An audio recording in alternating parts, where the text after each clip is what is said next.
welcome to the Big Bad, where each week we invite a different group to face off against us in an action-packed game of Dungeons & Dragons. I'll be your referee, and with me as always, the Big Bad himself. I'm playing Sigilius the Vermicular. My loyal cultists have captured the foolish adventurer Eric the Brash. Eric, no! Any attempt at rescuing him is surely doomed to failure!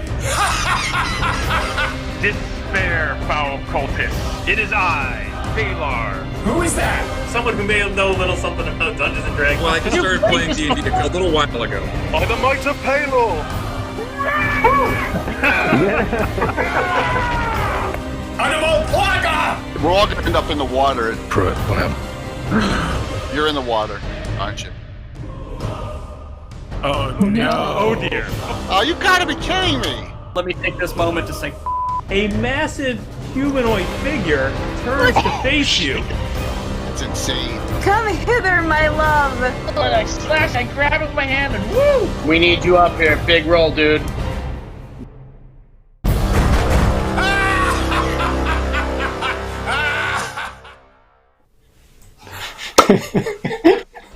Oh, chills, my friend. Ooh. Folks, that was the premiere of our trailer for the Big Bad. I hope you enjoyed it. My job on the show is mostly to laugh.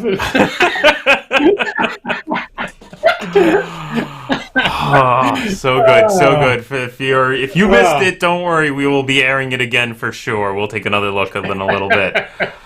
Oh my goodness, I'm so happy that that's out. Super well done, sir. Super well done. So happy.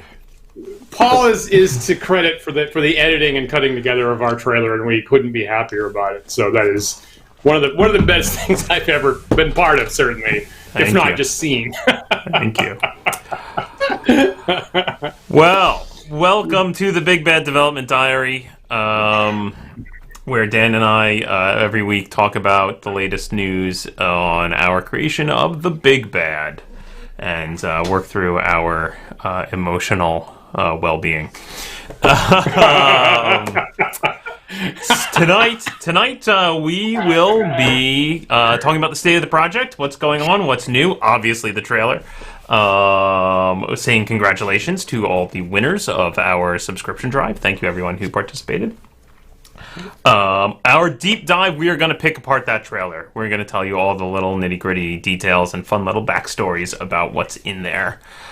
And then we'll be doing our character highlight. Dan, who we revealing today? Talking about our Gnome Paladin character on the Big Bad roster, Rakner the Evenhanded. Excellent. All that and more on the Big Bad Development Diary.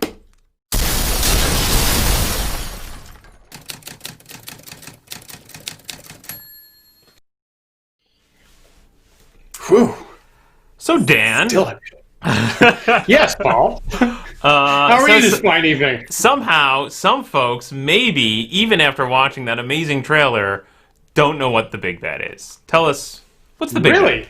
Yeah. Oh, geez, we should inform them, Paul. Yeah, we should. Let me see. If I'm going to check in on my memory here. I'm pretty sure that the Big Bad is our D&D tournament show that we have upcoming in about 3 weeks, I believe.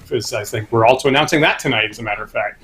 So the Wandering DM's tournament D&D show, bringing back some flavor from how things were played in the 70s and 80s, actually, where we get some of our favorite streaming guests to play through the same scenario week after week. They get scored by us, and at the end of the season, a grand champion gets the grand prize award in our awards ceremony. And of course, Paul and I co-DM with Paul as the fair referee and myself as the adversary running all the villains, honestly actually trying to kill the players as best as I can. And we've been working on this all year, and we're really looking forward to we've really been looking forward to this trailer coming out, so you can kind of see what the show actually looks like for the first time. Yeah. And releasing the first premiere episode in a couple weeks. Yeah, I feel like some of our viewers maybe didn't know that Dan Collins had those acting chops. Yeah. When we'll talk about this in the deep dive. I would be remiss if we didn't say that our primary sponsors are Dwarven Forge, who makes the wonderful miniature terrain that you see in the trailer and all the episodes, and they've been such wonderful supporters of the Big Bad. They provided all the terrain and also advice about how to shoot, how to do camera work for a show like this. And the Dwarven Forge has been really integral to our show. I'm really happy to be able to show off their material in the best way we could think of. Yeah, thank you so much, Dwarven Forge. Absolutely. Definitely. All right, let's jump into our first segment here, which is the state of the project.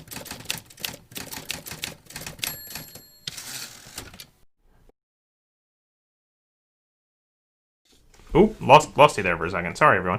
Okay. Live streaming. Yeah. So what's going on in the project? Well, first of all, I want to say congratulations to all the winners of our subscription drive. We did a drive to try and get our subscription numbers up just prior to releasing the trailer, and I think pretty happy. Have hit 500 subscriptions. That's great. And congratulations to our 10 winners who have been posted on the website, and we are reaching out to now to deliver the amazing prizes. Which is basically everything that Paul and I ever produced under the name Wandering DMs, as a matter of fact. So all of our modules, rules, supplements, product, T-shirt, things like that, signed by us, and we're happy to have attracted a little bit extra attention to the Wandering DMs channel. We're still in the early days, right, Paul? I mean, there are streaming groups that have been, doing this for, many years, 5 years, and we've been doing this for about 2 at this point. So I think we're still in the early days, and I think it's really nice to get to invite other people to share in what we do here. Yeah, I totally agree. Yeah, I'm sure that there will come a time in the future where we'll be like, haha, 500, that's cute. But it's a big deal to us now. Yeah, So thank you to everyone who's getting in on the ground floor. And congratulations, Ed, our grand prize winner. And my apologies for how long it's going to take us to get you your prize. So we have to do some, because of the wonderful times we're in, we have to do some weird stuff of shipping things around because we promised a lot of signatures. And so I'm going to have to sign a thing and then mail it to Dan, and he's going to have to sign it, and then we're going to mail it again. I'm going to countersign it, sign it, countersign it. Yeah. Yeah. A little wacky. I'll get it. What do I think? What do you get a signature and you get the person to stamp it? What is that called again? Oh, the notary public. Notary public, right? Maybe I'll get notarized. I'll get signed, countersigned, and notarized. And that's what Ed will get. That's great. Yeah. What else is new in the development of the project? I will say we're actually hit a little bit of a snag in getting the edits of further episodes done because our editor broke his jaw. Our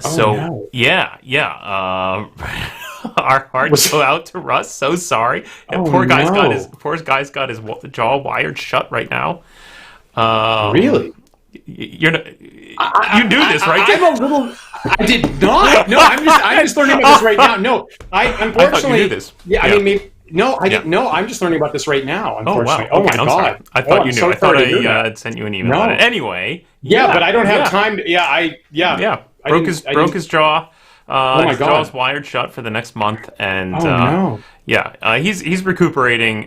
His spirits are high. He sent me a wonderful photo of himself wearing a Big Bad T-shirt, which I had sent him, which he got the day after he got his jaw wired shut. So looks all dazed and drugged up, but he's wearing the Big Bad shirt. Oh no! Oh God! Great. Poor Russ! Holy crap! Yeah. Oh God! Yeah, but he's getting back into the swing of things. He's pulling through. So yeah. He's a machine. If that's the case, that's amazing. That dude's amazing. Holy crap! Yeah. Russ is sort of the third member of the Big Bad team, and he's sort of our secret weapon. So the fact that he can bounce back from that, oh my God! Well, best wishes. Holy crap! Yeah. Everyone over here, me and Dan, wish Russ the very best in getting well quickly. Not just because of getting the Big Bad out the door, but because it's a rough thing to go through, and in these times, no less, it's tough. Yeah, definitely. Yeah. But I think Dan, we may be a hair's breadth away from having episode 1 completely done and in the can. Thank goodness. Because that's the other big news, right? You mentioned this earlier. We're announcing the release date. We are. What is that release date again? Oh, man, I don't have the calendar in front of me. I'm going to say the wrong day. October 13th. October 13th. October 13th. Yeah. Tuesday, Yes. October 13th. It will go live. It will premiere live on YouTube. And we will be holding a special premiere viewing of it on our patron Discord server. So if you are a patron at any level, you will get to come on in and join us to watch it as it goes live. And we're going to have a little Q&A session afterwards. Russ may or may not be available for the Q&A. We're gonna find out. Yeah, I hope so. I hope we get his insights. Eesh, yeah. So it's actually basically in this time slot that you're if you're watching us live right now. Actually, it's basically so Tuesday night, October 13th. We're actually going to roll out the first episode. That is, I think, the day after Columbus Day. So it's actually at the end of a long weekend, I believe. You come back, and we will be releasing it Tuesday of that week, and we could not be happier. Later episodes we're planning on Tuesdays. We'll say that. Not sure exact what the cadence will be after that, but the first one, October 13th. So we hope that you all tune in for that. And again, if you join our Patreon, we'll be watching it live with you on our Discord, which would be great too. Yep. So mark your calendars. The glorious trailer that you just got to see is, I think, published now, Dan? I think it's available now, live on YouTube. Correct. You can get just the straight trailer. So please help us share that around. Tell your friends, tell your family, share it on your social media, show it to your dog. I don't know. Get everyone to watch that thing. Help us spread it around. I think that release date is in the description text of that video as well. Correct. Yeah. So we'll be posting it to social media ourselves, and if people share it around and want to see it, that's actually like our highest hope for this week. Frankly, is if people share that trailer around, which is on YouTube right now. If we're talking about it, and time works in the forward direction like I think it does, then it is currently available on YouTube.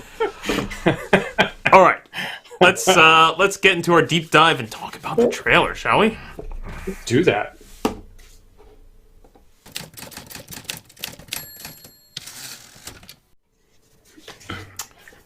You want to see it again? I do. Yeah, me too. I'm gonna watch it again. Okay, I'm gonna watch it again.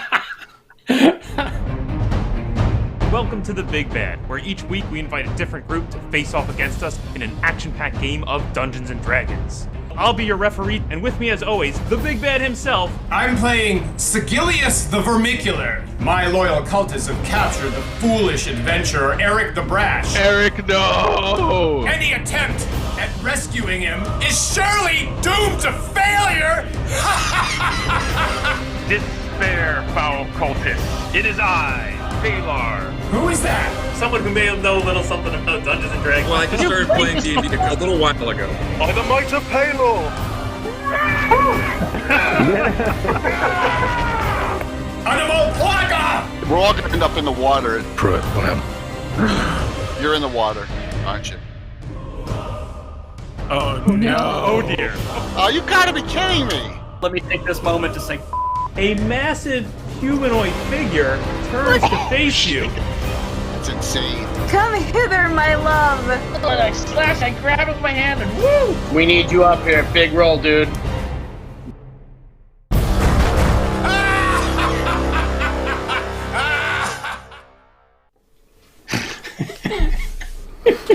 The players we got are just the best, Paul. The players we got, I could watch that over and over and over and over again, and I just laughing with complete glee at every single player that was on the show because they're all fantastic. There's so many good ones, and of course, when I was editing it, I was trying to put clips of every different group in there, and there's like swaths of people that didn't make it into the trailer that I'm like, how did they not make it in the trailer? Just too many good players not to highlight in a short trailer like that. Is it okay if I rattle off the teams that we have on the Big Bad? So, I mean, I think you should see at least one person from every team in that trailer, I think. Right. I hope. Let's rattle them off. Let's go through it. Let's see who we got. Okay, so we have the second best podcast, led by Stephen Buckley, and we have Madbird Streams, and we have the East Coast Slayers, and we have I knew I was gonna. We have WebDM. See, like I still can't. Like there are these days where I can't believe we got WebDM on there, right? And we got going under the name the Horde Takers. We have Stefan Picorni, the founder of Dwarven Forge, and his henchman Luke Gygax was second on a team. I'm like, how did that work out? Yep. Was that everybody?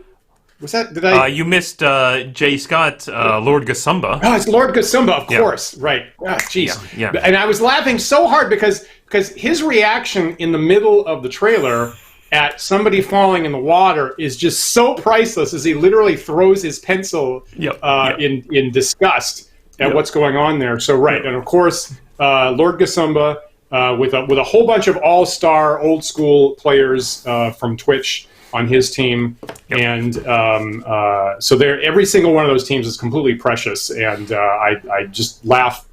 I just cackle with glee every time I see any one of them. I mean, their reactions are really, frankly, the reason we built this whole show, right? Like, this is what we were seeing at the conventions. We'd go to the conventions, and people would get so amped up, and I went, "This has to be on film. This just they're like."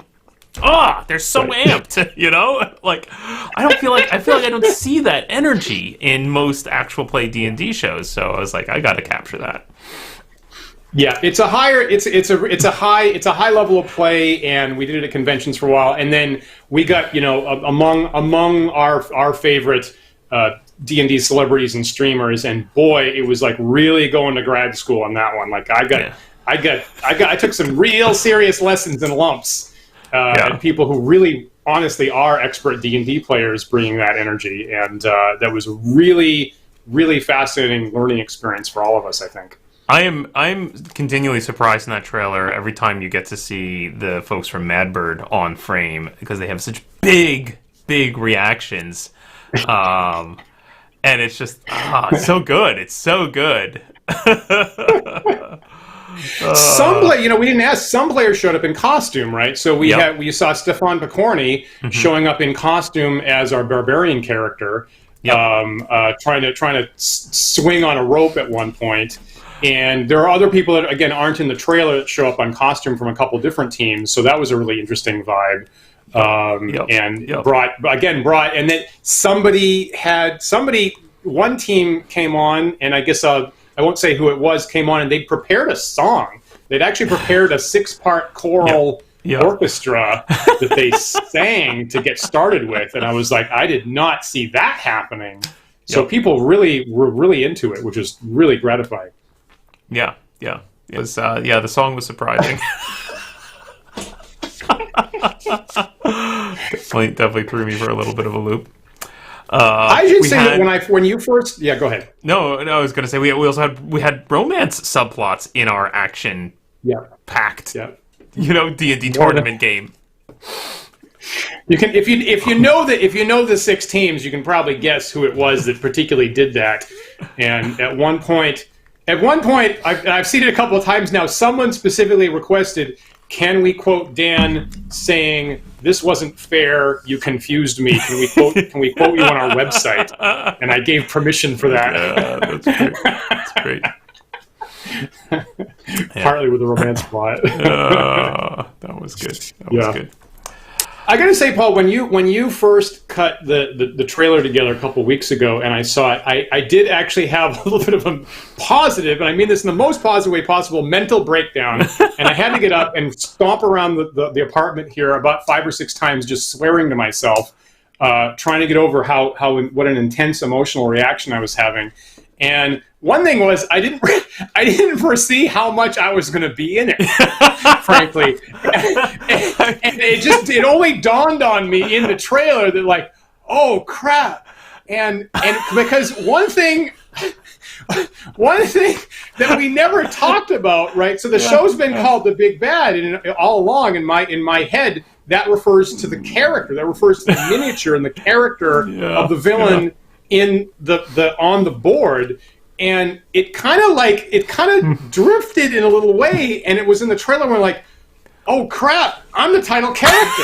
I literally didn't know that. I absolutely didn't realize that in that role that basically I'm the title character, because we never discussed that. That wasn't anything we ever planned on, and I literally didn't know. I literally didn't know until I watched the trailer. I was like, "Oh crap! You're the star of the show, man. I'm the straight man. No. You're the star." Yeah, that's what I was. That's what I had the breakdown over. I'm like, "Oh no! I didn't know that. What's happened?" So that's where I was. That's why I had to. That's funny. I was like, "Am I okay with this? How did that happen?" Yeah. Oh, jeez. Yeah. But anyway, I'll say this: you picked really good slices. You really, we got better at everything we did, and I think that you got better at running it. Russ got better at editing it. I got better at performing it, and I think we got better all the way along. And you picked among you picked the good slices. You picked the good slices of what you got to do show, for a trailer. to put in the show. Yeah. Right. Yeah.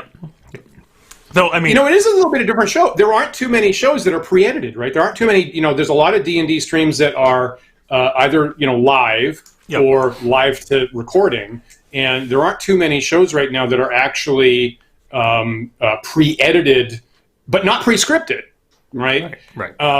So the amount of us doing a little bit of a novel thing of stepping into making a pre-packaged, pre-edited show is why it's taken us longer, and we couldn't just shoot it and immediately release it in the summer. Yep. Yeah, it's a lot of editing work, honestly. We're trying to walk that line of still make it feel like you get to see the entire D&D game, but cut out all of the ums and ahs and let me look in the books and the boring stuff. Get rid of that stuff, because you don't want to see that. Right. I don't want to see that. Right. We had debates, right? When we first brought Russ on, he was like, "Well, I'm not the biggest expert 5th edition D&Der. Is that what's the interesting part? I guess I should keep that." And we had to go back and forth a bit. To be fair, Russ is not really an experienced D&D player of any kind. He's played a handful of times at most, and probably doesn't really. It took him an edit or two of the show before he was like, "Okay, I get it. I get what we're after here." It's funny because there are some jokes in that trailer that I had to explain to him, right? As he's there was some comment he made, I think, about, I really like the guy with the horns, the horn helmet guy. He's hilarious. He's great. You got to have more of him. And I'm like, that's Stefan Picorni. He's like, the guy who invented the company that's sponsoring the whole show. And he was like, oh, really? And then more so, there's the lovely little bit of a joke there with Luke Gygax where he says, I just started playing D&D a little while ago. Because I challenge him, right? Because I was like, there came the episode with Stefan and Luke and friends and things like that. And we didn't know that Luke Gygax was going to be playing until about 3 days before. And then we queue up, and I'm like, all right, so now I'm giving Luke Gygax crap on camera. Great, wonderful. That's how that swung around. And so I was like, all right, got to commit to it. Kind of in my standard punky fashion. I'm like, all right, now I'm giving Luke Gygax crap on camera, and he totally rose to the performance challenge and gave it right back to me. So we got some really there were some really lovely bits that I'll really treasure out of that. He's really fantastic on camera. Yeah. It's funny though. It's definitely it's a when it came to the trailer and cutting the trailer, because of course I was showing it to you and showing it to Russ, and I was like, "What do you think of this? What do you think of this?"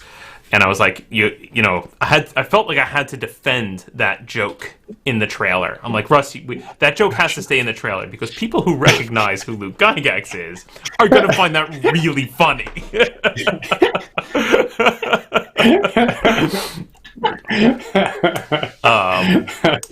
The other big thing we debated about on the trailer, and we went through a lot of cuts of that trailer. Yeah. The other big thing we debated about was Pruitt's F-bomb. That was Pruitt from WebDM, of course. Yes. Yep. Yeah. Yep. There was a lot of like, can you put an F-bomb into a trailer? Is that okay? Should we bleep it? Should we not bleep it? Should we just cut it out? I think the bleep's funny. I'm glad we landed on the bleep because I honestly think the bleep is funny, and Pruitt really has this wonderful kind of wry smile at the moment when he delivers that. So I wouldn't have wanted to cut out his facial reaction. It's like, this is the worst possible thing that could happen right now, and that's kind of funny. And he totally he totally appreciates the richness of the tragedy. Yep. I mean, we got that question, I think, from at least half the groups would ask at the beginning, can we swear? Right. And then I had to think about that. I'm like, well, yeah. Right. And frankly, I probably just should have just said, yeah, it's fine, don't worry about it. But I would tell them, like, oh, think of it like kind of like PG-13, you know, a couple of swears is okay, but, you know, don't be swearing like a sailor the whole time. And I probably shouldn't have said that because, I mean, do you know of anyone in an actual play D&D game who's swearing constantly? That's a good point. That's a good point. Yeah, it might have been right. The shortest answer might have just been, yeah, it's okay. But it's interesting. We didn't think about that before. Yeah, hadn't really thought of it. You know, none of our test groups asked that. Yeah, none of our test groups asked that. But every single streaming group that we had was, you know, professional and forward thinking enough that they all asked that to get started with. Now that I say that out loud, of course, I want to see the Incredibly Blue D&D actual play. Does that exist somewhere? That must be somewhere, right? Like, what is the Blue D&D game that's just swearing all the time? It's about two alternate universes that way. Yeah. Okay. It probably exists. Yeah. It probably exists, honestly, and I'm just not aware of I guess probably so. Yeah. Like I say, I mean, I said right before the show, someone was passing around the private promotional trailer for Ghostbusters this week, and it's been around for a while. But among it, there's a point where Dan Aykroyd says, and this is a pitch to movie theater owners, is what it is, at a convention, I think. And so there's a point where Dan Aykroyd says about the upcoming Ghostbusters, it's also PG. You know, one of the other great things is it's PG rated. It's PG. It's effing PG, I tell you.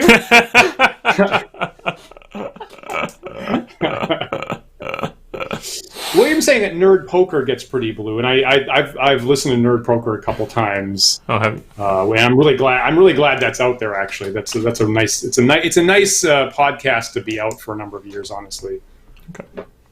I'm sure. What's the name of that actor? I should know the name of the actor that leads Nerd Poker. That is, I don't know it. I couldn't tell you. He was on the Bob and Dave show back in the day. Nope. Okay, I'll come. Yep. It'll come to me 5 minutes after we get done with the show. Great. What else do you want to call out from the trailer, Dan? I should say, so you put together a nice. There's a nice beat in the middle about does someone fall in the water or not, and so you split. Yeah, Brian was saying, thank you. You splice together two different groups actually. So you see Lord Gasumba and WebDM with Pruitt in particular. And to be clear, they didn't actually play together in the same episode. So there's a little secret about Paul created a little moment there, and now you know that there's two separate teams that both had trouble possibly falling into the water. Yep. So I'll kind of put the best parts of both of them together to kind of make one single moment. That might have been more for me than anyone else, because there's earlier episodes where groups have no trouble with the water, and I'm pretty sure there's one episode where I go, oh, we should have made the water way more difficult because no one ever falls in it. and then later episodes, they all fall in the water. Not to say it didn't change anything, it just law of averages. Right. Some number of groups fall in the water. Exactly. Yeah.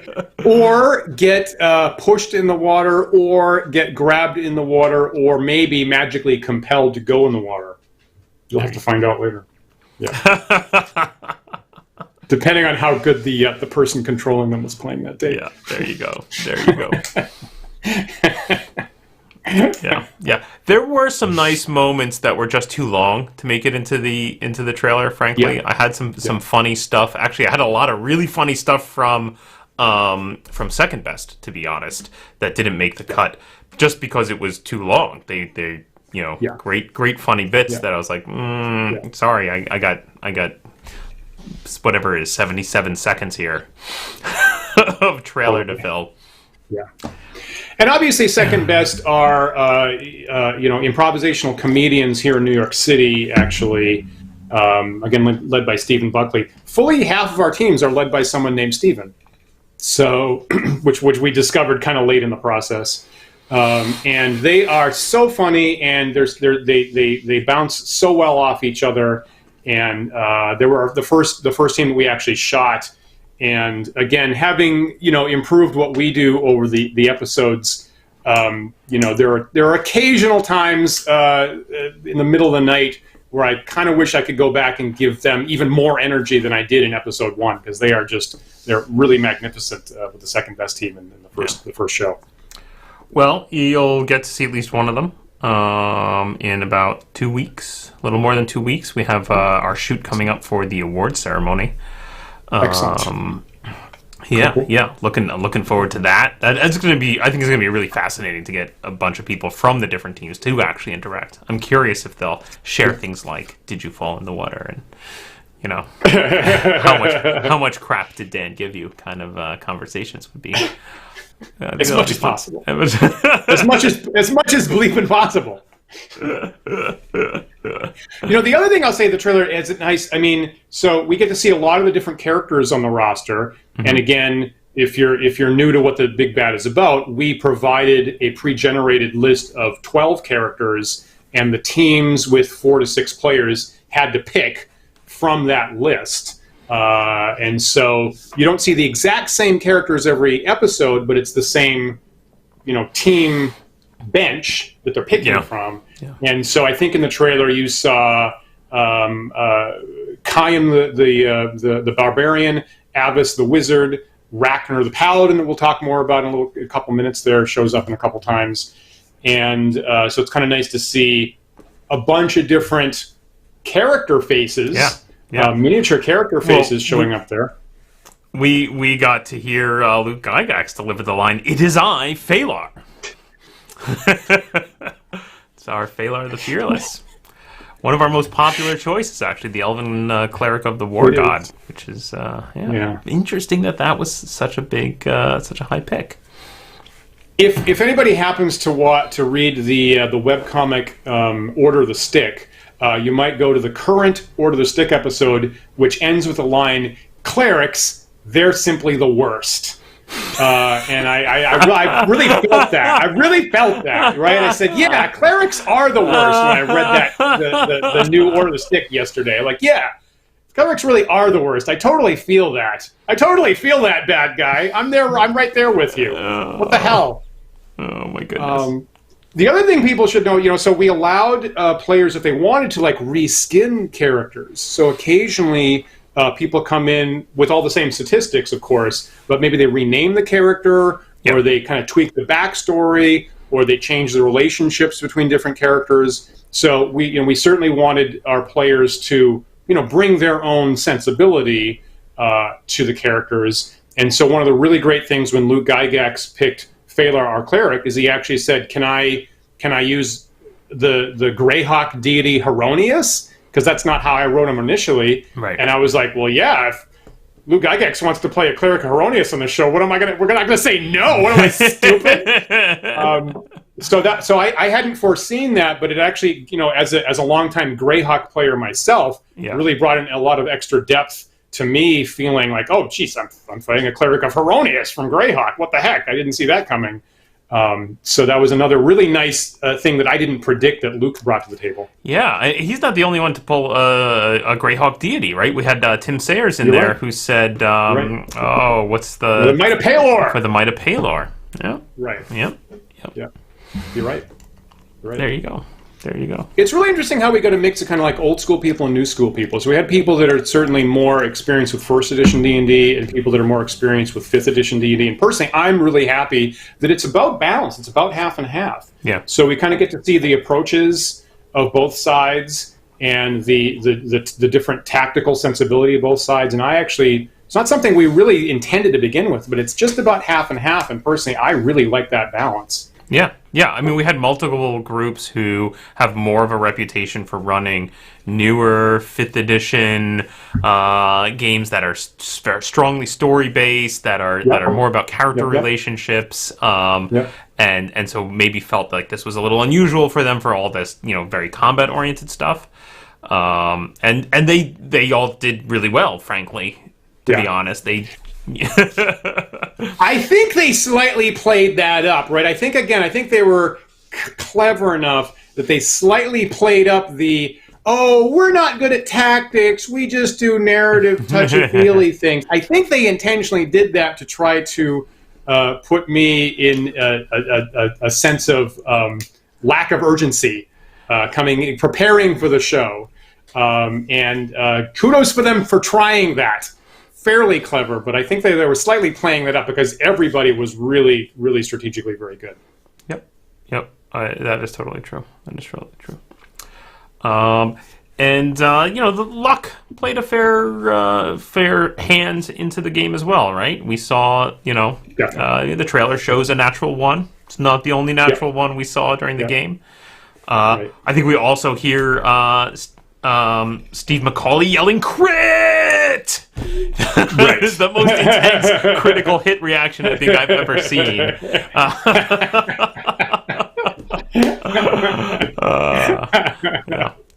So lots of highs and lows there.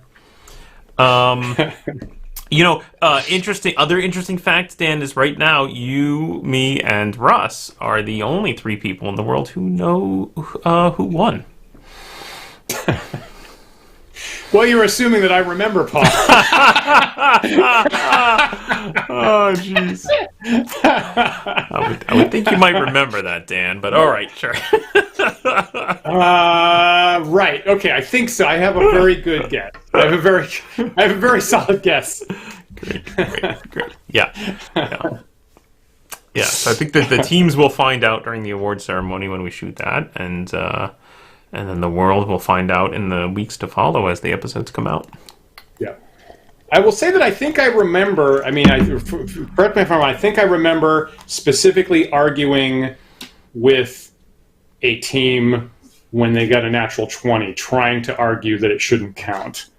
And I really wanted that nat 20 to not count. So there's at least one point where I am trying to argue against that moment. And it didn't. Anyway, I think I remember something like that. That's funny. Why? I mean, that doesn't narrow it down for me, Dan. I remember you arguing, trying to needle the players for a point here and there, pretty frequently, honestly. So fair point. I'll cop to that. You're right. There's a point near the start of every show where Paul says Dan really hates to lose, and that's true. That's kind of his tone. It's not a lie. We did that. We started doing that because originally when we were running it at the convention, I think players saw that you were one of the co-runners of the game and thought that you might actually help them.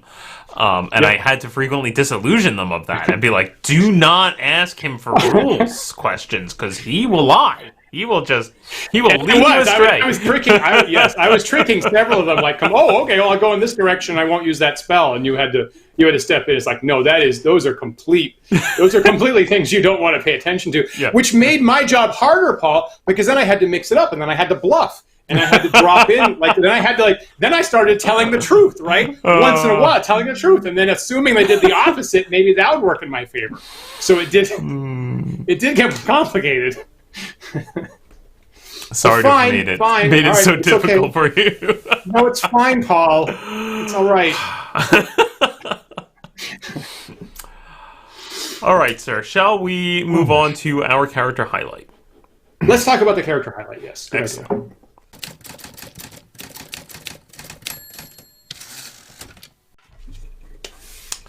All right, so today we are talking about Rakner the Evenhanded. There he is. Look at Rakner the Evenhanded, yes. So here's a case where the character a little bit was written right on the tin. This miniature was billed as a paladin, as a gnomish paladin. And I probably bought it because of that. I was like, gnomish paladin? Who plays a gnome paladin? That's crazy. I'm going to buy that miniature and paint it. And I did not know that. Now, interestingly, oh, really? I did not know for quite a while the miniature was labeled that. And Paul sent me like a whole bunch of photos of potential miniatures, and I was picking and I was trying to make sure that we hit all of the races in 5th edition D&D and all the classes in 5th edition D&D and kind of have an interesting mix, and also have some stuff that would be totally familiar to 1st edition players, and then stuff that is really new to 5th edition. And as I was trying to fill in the matrix there, I needed a paladin, I needed a gnome, and I saw this miniature, and without knowing what was labeled on it, I was like, you know what, that could work. That could work as maybe a gnome and a paladin. Why don't I fit that into the matrix? So so well designed. I mean, I always like that. Yeah, that go to the sculptor then for really hitting the ass right on the nose there. Good, well yeah, done. Definitely. Yeah, definitely. So you know, whenever I think of a gnomish paladin, you know, the one and only thing that I can draw into my head is that character from the movie Labyrinth. If you remember, there was a puppet character who rode around on a dog, and he made a big. I can't remember the character's name, but he was a very kind of chivalric, chivalrous kind of character, and you know, noble knight riding around on a big fluffy sheepdog. So I think if I was playing Rakner in a campaign, I would want to get a sheepdog mount. Nice, super, yeah. Super. We've even had, it's funny because we've even had some players come and go, Gnome Paladin, you can't do that. He's a very potent character actually, and in particular, I think it's Madbird's Dreams has a great moment, really. And frankly, as the adversary, I'm appalled at what's happening when they're using him super well. If I'm remembering what team it is, but there's a particular moment where Rakner kind of steals the show about what's going on. In an unexpected way. And so again, so this is a combination that was not permitted when paladins were originally invented in original or 1st edition D&D or 2nd.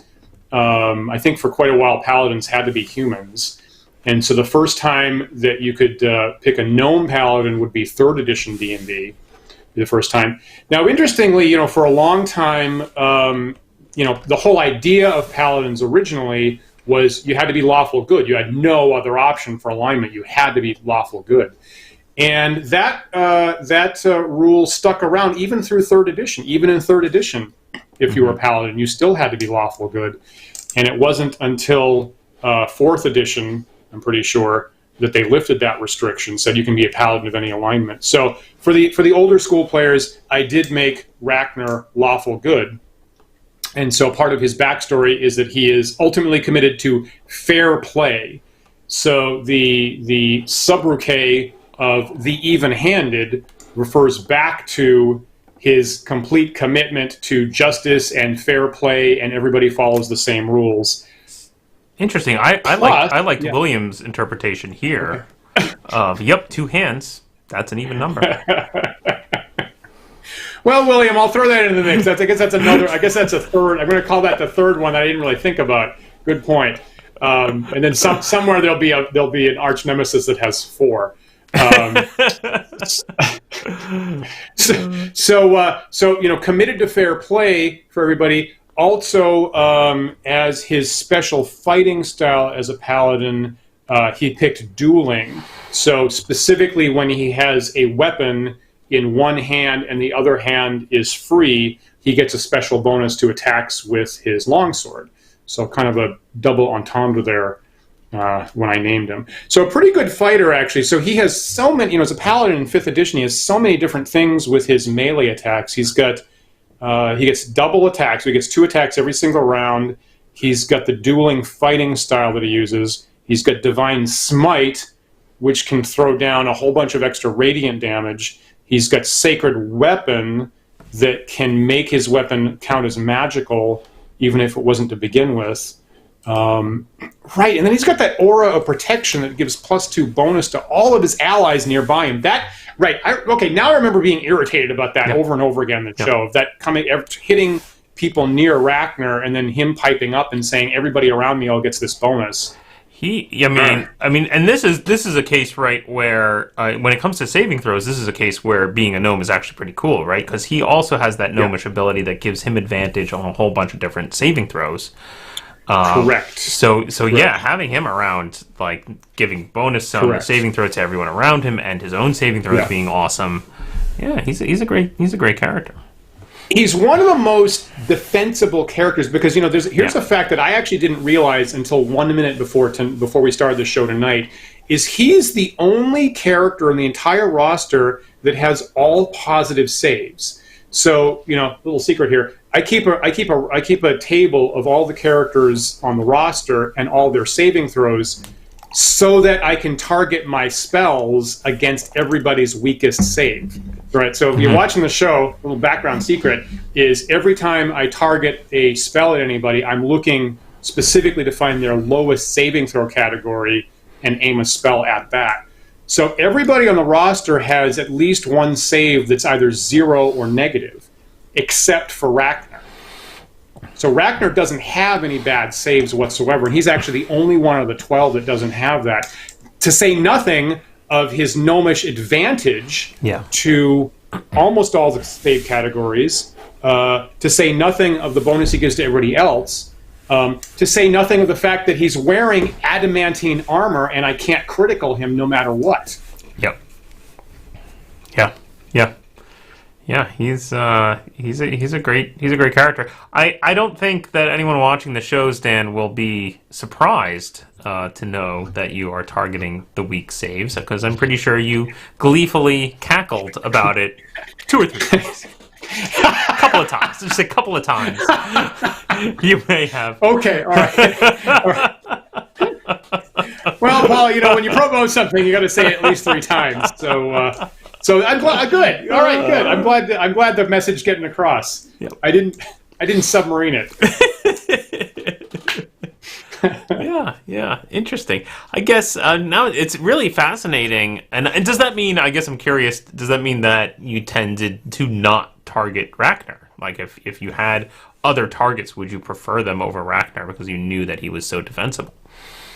That's a good question, actually. I'd have to go back and look at the tape, honestly. I'm not entirely sure. I think I had... You actually might not see me... I don't know. You might not... you might see me use other methods other than direct damage spells. Like, I think if you go back in the trailer, right, actually, as a matter of fact, you'll see Rakner on the board, and you'll see something else coming at him if you look really, really closely. Right. Paul, I think we might have a new viewer tonight, actually. So we have Dragasigru, I see, who's watching us on Twitch at the moment. So thanks for joining our show where we chat about our upcoming tournament D&D show, The Big Bad. And one of the several characters you're going to see on that show, Rakner, our Gnome Paladin, and he's really solid. So I think a lot of players were like, really? Okay. And then when he gets rolling in the show, he is with me playing the bad guy, he's super frustrating. Yeah. I can see that. The one benefit is at least he moves slowly. Correct. As a gnome, yep. Him, our dwarf Gradinia, and our halfling Turpin, they're the 3 that do have the slowest move rates. You're right. So you're right. I think that's another reason is I usually had like maybe a beat, maybe a round where I had to deal with somebody else before Rakner got in my face. So usually he was like second to get the full wrath thrown at him. If I could slow him down, I think I was trying to do that for at least for a round or 2. Great. Yeah. We had. I think he got chosen a fair amount. I think players liked him. Yeah. I think we see him in 2, 3, at least 3 episodes. I think actually, now that I'm thinking about it. I think you're right. Yeah. So he's a good choice. And I guess he wasn't always the one that was racing to the front to take on the bad guys head on, but he was more of a sort of a rallying point for the team to maybe protecting somebody else, maybe protecting the spellcaster as they got into range, or protecting one of the speedy, stealthy people as they were about to launch their ultimate offensive or something like that. Yeah. Awesome. So, awesome.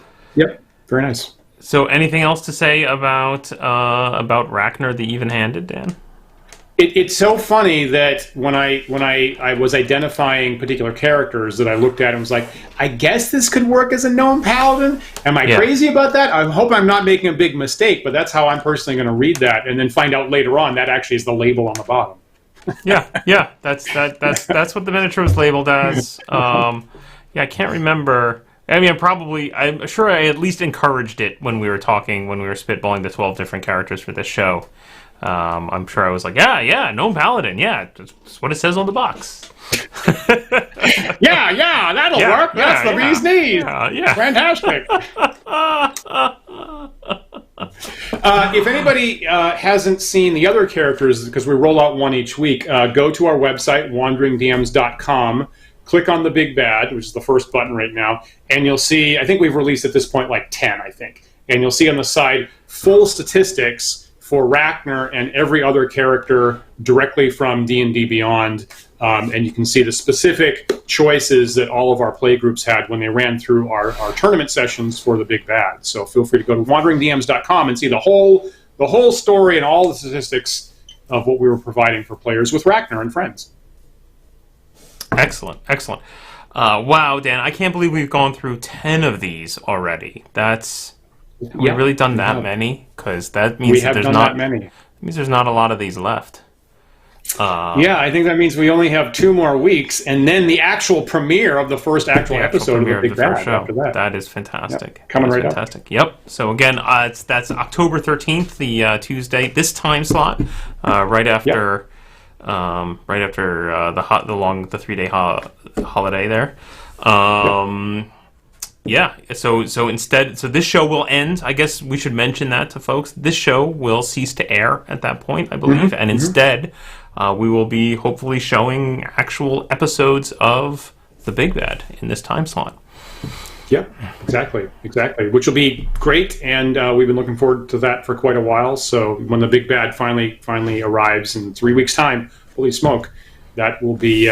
Finally, I get to see the episodes and not just to enjoy them and not work on them, Paul. Great. So I'll just remind folks again that the trailer that we saw earlier is now available out there. We will be sharing it around social media. We'll be posting it on Twitter and on Facebook. And if you see it floating around, please share it around. Send it around. We want to get this in front of as many eyes as we possibly can. And have a really awesome launch in just those few short weeks that are left before the show goes live. So, awesome. And don't forget that we will be premiering the show live on our Discord server for our patrons. So if you are interested in joining in on that, you could just jump in on the Patreon. Any level will get you access to the live premiere. And we'll be watching it together with all our patrons, and we're going to have a Q&A afterwards. And the first time we'll do that will be October 13th at 8 p.m. Eastern. So, Yep. Really looking forward to that. Great.